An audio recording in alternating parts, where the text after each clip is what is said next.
कहते हैं मंजिल उन्हीं को मिलती है जिनके सपनों में जान होती है, पंखों से कुछ नहीं होता, हौसलों में उड़ान होती है। नमस्कार दोस्तों, मैं भारत का नागरिक जयराम पटेल आज़ाद एक बार फिर आप सभी का हार्दिक स्वागत करता हूं। दोस्तों, आज हम पढ़ेंगे नागरिकता के बारे में। किसके बारे में पढ़ेंगे? नागरिकता के बारे में। आखिर हम अपने देश में किन्हें नागरिक माने, किन व्यक्तियों को भारत का नागरिक समझें, इन सभी के बारे में हम डिटेल से समझेंगे। अगर हमारे देश का कानून इन नागरिकों के बारे में क्या कहता है, तो हेडिंग डालिए नागरिकता।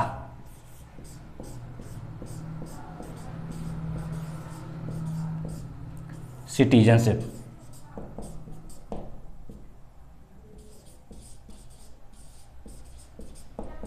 क्या?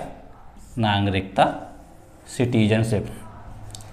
दोस्तों, नागरिक कितने प्रकार के होते हैं, हम इन सभी बिंदुओं पर डिटेल से चर्चा करेंगे। हम देखिएगा, अगर समझें इसे कि एक तो होता है नागरिक, आपने सुना होगा, एक और सुना होगा भारतीय मूल के नागरिक, है ना। जो नागरिक है, भारतीय मूल के नागरिक है, हमें इन्हीं को डिटेल से समझना है। तो देखिए, एक तो होता है नागरिक। क्या होता है? नागरिक। सिटीजन,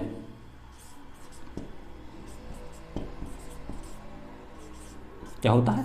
नागरिक, सिटीजन। और जो दूसरे हैं जिन्हें हम बोलते हैं भारतीय मूल के नागरिक, क्या बोलते हैं? भारतीय मूल के नागरिक। भारतीय मूल के नागरिक।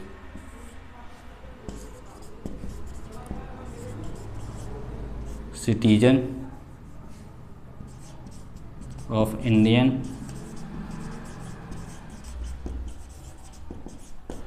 Citizen of Indian origin. अगर हम नागरिक को समझें तो किसे नागरिक कहा जाता है?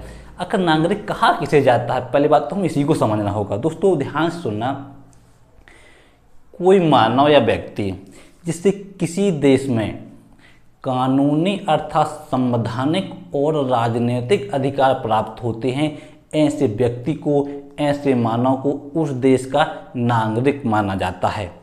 दोस्तों, क्या कानूनन अधिकार, संवैधानिक अधिकार से क्या तात्पर्य है? जैसे मतदान करने का अधिकार, चुनाव लड़ने का अधिकार, नौकरी करने का अधिकार, ऐसे अधिकारों को हम संवैधानिक अधिकार कहते हैं।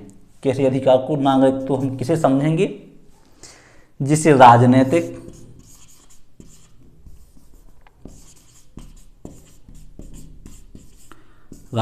अधिकार और कैसे अधिकार दिए जाए? संवैधानिक अधिकार प्राप्त हों। वह व्यक्ति जिसे राजनीतिक और संवैधानिक अधिकार प्राप्त होते हैं, ऐसे व्यक्ति को हम क्या कहते हैं? नागरिक कहते हैं। अगर हम उन अधिकारों की बात करें, जिसमें मतदान करने का अधिकार, मतदान करने का अधिकार है ना, चुनाव लड़ने का अधिकार और नौकरी करने का अधिकार, तो हम ऐसे व्यक्ति को क्या कहेंगे? नागरिक कहेंगे। जैसे आप और हम हैं, तो हमें भारत में हम नौकरी कर सकते हैं, वोट डाल सकते हैं और अवसर मिले तो चुनाव भी लड़ सकते हैं। सरपंच जी का हुआ, विधायक का हुआ, और अच्छे अवसर मिले तो इस देश के प्रधानमंत्री बन सकते हैं, है ना। क्योंकि यहाँ का प्रधानमंत्री कौन बन सकता है? यहाँ का नागरिक हो, जो यहाँ का नागरिक हो, जिन्हें ये सब अधिकार प्राप्त हों। अब जो हमने देखा भारतीय मूल के नागरिक, दोस्तों अगर हम भारतीय मूल के नागरिकों की बात करते हैं तो हम इसे 3 प्रकार से देखेंगे। कितने प्रकार से देखेंगे? 3 प्रकार से। एक तो होता है एनआरआई, जिन्हें हम अप्रवासी भारतीय कहते हैं। क्या होता है? देखिए,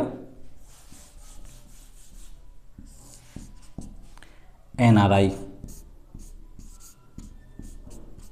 इन्हें हम क्या बोलते हैं? अप्रवासी भारतीय बोलते हैं।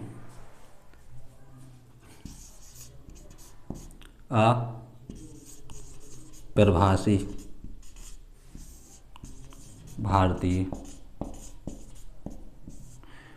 नॉन रेसिडेंट ऑफ इंडिया, क्या बोलते हैं? Non resident of India, non resident of India. हाँ यार वो यहाँ बनेगा नहीं, चलो इसे मिटा देते। सुन लीजिए, नॉन रेसिडेंट ऑफ इंडिया। दूसरा होता है भारतीय मूल के व्यक्ति। क्या होता है? भारतीय मूल के व्यक्ति, जिसे हम PIO बोलते हैं। PIO, person of Indian origin. क्या बोलते हैं? पर्सन ऑफ इंडियन ओरिजिन, भारतीय मूल के व्यक्ति। भारतीय मूल के व्यक्ति क्या बोलते हैं? पर्सन ऑफ इंडियन ओरिजिन, भारतीय मूल के व्यक्ति। और जो तीसरा होता है समुद्री पार व्यक्ति। क्या होता है? समुद्री पार व्यक्ति, OCI, ocean citizenship of India. इसे क्या बोलते हैं? समुद्री पार व्यक्ति, समुद्री पार नागरिक व्यक्ति, नागरिक। ओवरसीज सिटीजनशिप ऑफ इंडिया, समुद्री पार व्यक्ति। हम इन्हें थोड़ी समझ लेते हैं कि अगर NRI किसे बोलते हैं, अप्रवासी भारतीय किसे बोलते हैं। दोस्तों, वह नागरिक जो विदेश की धरती पर अथवा विदेश में 183 दिन से निवास कर रहा है। कितने दिनों से निवास कर रहा है? 183 दिन से। उसके जाने का उद्देश्य चाहे जो कुछ भी हो, चाहे व्यापार हो, शिक्षा हो या पर्यटन दृष्टि से गया हो, अगर वह 183 दिन विदेश की धरती में निवास कर रहा है, वहाँ रह रहा है, तो उसे NRI माना जाएगा। क्या माना जाएगा? NRI माना जाएगा।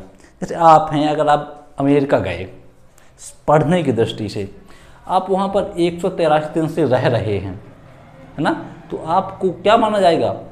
अप्रवासी भारतीय माना जाएगा। अगर आप 183 दिन के अंदर भारत आ गए तो भारत के नागरिक बन जाएंगे, अप्रवासी नहीं। अगर 183 दिन से ज़्यादा हो गए, हाँ सॉरी 83 दिन, 87 नहीं, 183 दिन, तो उन्हें क्या मानेंगे हम? NRI वो मानेंगे। PIO, इसका मतलब क्या है ना? Person of Indian origin. इनका मतलब यह है दोस्तों, वह विदेश में रहने वाला वह विदेशी जिसके पूर्वज, माता पिता, दादा दादा, नाना नानी, है ना, भारत के निवासी हों या भारत के नागरिक रहे हों, उन्हें क्या माना जाएगा? PIO माना जाएगा, भारतीय मूल के व्यक्ति माना जाएगा। जैसे कोई व्यक्ति विदेश में रह रहा है ना, अब उनके पूर्वज भारत में रहे। इसकी अगर हम उदाहरण की बात करें तो अमेरिका की उपराष्ट्रपति बनी कमला हैरिस। इन्हें आपने कई बार न्यूज़ चैनल सुना होगा, वो भारतीय मूल की हैं। कहीं ना कहीं उनके जो पूर्वज थे उनका संबंध कहाँ से था? भारतीय से था, तो उन्हें भारतीय मूल का व्यक्ति माना जाता। किसी? कमला हैरिस को। तो विदेश में रहने वाला वह विदेशी जिनके पूर्वज, माता पिता, दादा दादा, दादी, नाना नानी भारत के नागरिक रहे हों, अर्थात उनका संबंध भारत से हो, उन्हें भारतीय मूल के व्यक्ति माना जाएगा। समुद्री पार व्यक्ति, ओवरसीज सिटीजनशिप ऑफ इंडिया किसे कहेंगे? दोस्तों, ऐसे नागरिक जो समुद्र के उस पार देशों में रह रहे हैं। भारतीय मूल के ऐसे व्यक्ति, ऐसे नागरिक जो समुद्री पार देशों में निवास कर रहे हैं, उन्हें समुद्री पार नागरिक कहा जाएगा। जैसे है ऑस्ट्रेलिया में जो लोग निवास कर रहे हैं, उन्हें क्या कहेंगे? समुद्री पार नागरिक कहेंगे, है ना। एक्चुअली दोस्तों क्या हुआ कि जब मनमोहन सिंह की सरकार थी, कब? 2005 में, तो इन्हें एक विचार प्रस्तुत किया मनमोहन सिंह ने। दोस्तों, मनमोहन सिंह बोलते तो कम थे लेकिन बहुत माइंडेड व्यक्ति था, ये बात माननी पड़ेगी। उसने क्या दिमाग लगाया? उसने कहा कि अगर जो भारतीय मूल के नागरिक हैं, कौन, जैसे NRI है, PIO है, OCI है ना, इन नागरिकों को कुछ सुख सुविधाएं दी जाएं भारत में, ताकि इनका जो भावनात्मक संबंध है, भावनात्मक जुड़ाव है, कहीं ना कहीं भारत से हो जाए। इन्हें लगे कि कि जब हमारे पूर्वज भारतीय संबंधित थे तो हमें भी थोड़ी भारतीय संस्कृति सभ्यता को समझना चाहिए, उनका भारत से कैसा हो, भावनात्मक लगाव हो जाए। इसे किसने कहा? मनमोहन सिंह ने कहा। और जो इसने सोचा मनमोहन सिंह ने, दोस्तों 2 दिसंबर 2005 इन्होंने एक प्रस्ताव प्रस्तुत किया। वो इसमें इन नागरिकों को, किन्हें, भारतीय मूल के जो नागरिक हैं, इन्होंने कहा चाहे वो NRI हों, PIO हों, CIO हों, सभी नागरिकों को, पहली बात उन्होंने कही कि भारतीय मूल के नागरिक कहा जाएगा। और ये भी कहा कि इन्हें कुछ सुविधाएं दी जाएं, जैसे अगर ये भारत में आ रहे हैं भारतीय मूल के नागरिक, तो इनसे वीज़ा नहीं लिया जाएगा, वीज़ा में छूट दी गई,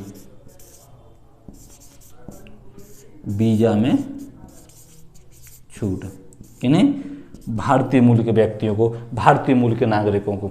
अगर इन तीनों में से कोई भी नागरिक भारत में आ रहा है, आना चाहता है, तो उससे कोई वीज़ा नहीं लिया जाएगा। दूसरी बात, उन्हें सामाजिक सारे अधिकार दिए गए, उन्हें सामाजिक अधिकार दिए जाएं, सामाजिक अधिकार, उन्हें भी सारे सामाजिक अधिकार दिए जाएं जो भारत के एक आम नागरिक को दिए जाते हैं। तीसरी बात जो उन्होंने कही, उन्हें आर्थिक अधिकार दिए जाए। अगर वो भारत में आए तो यहाँ पर उद्योग कर सकते हैं, धंधा कर सकते हैं, कोई इंडस्ट्री लगा सकते हैं, कोई कंपनी खोल सकते हैं, है ना। तो उन्हें आर्थिक अधिकार दिए जाएं, आर्थिक अधिकार दिए जाएं। और चौथी बात जो उन्होंने कही, उन सभी को धार्मिक अधिकार भी दिए जाएं। कितने अधिकार दिए जाएं? धार्मिक,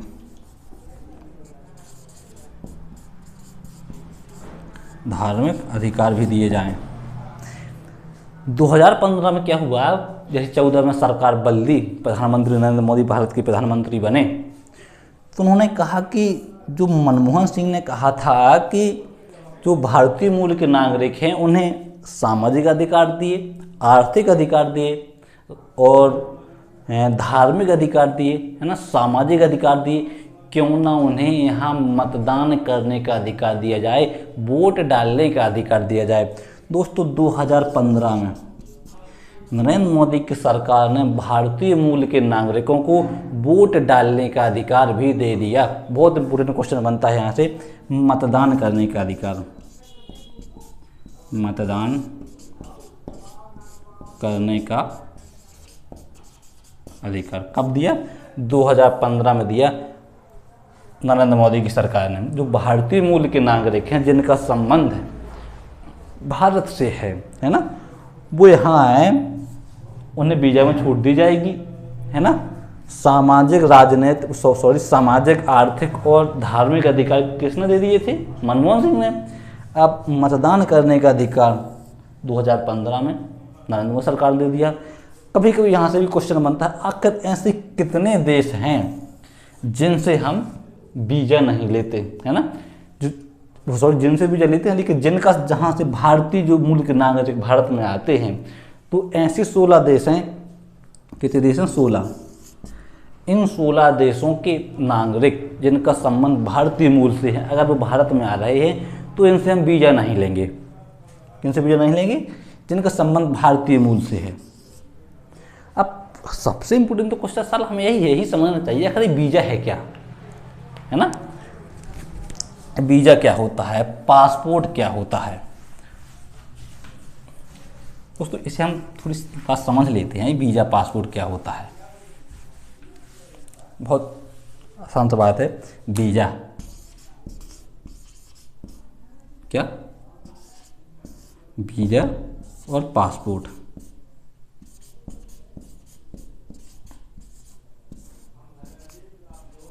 समझना दे दोस्तों, जैसे आप भारत से विदेश में जा रहे हैं तो आपको विदेश की सरकार से अनुमति लेना ही वीजा कहलाता है। क्या कहलाता है? विदेश जाने के लिए विदेश की सरकार से अनुमति लेना वीजा कहलाता है। क्या कहलाता है? वीजा कहलाता है। कब? विदेश की सरकार से, विदेशी सरकार से अनुमति लेना क्या कहलाता है? वीजा कहलाता है। अब पासपोर्ट क्या कहलाता है? जैसे आपको अमेरिका जाना है, तो वैसे तो है नहीं कि अब डायरेक्ट अमेरिका चले जाएंगे क्योंकि सीमाएं बंद हैं।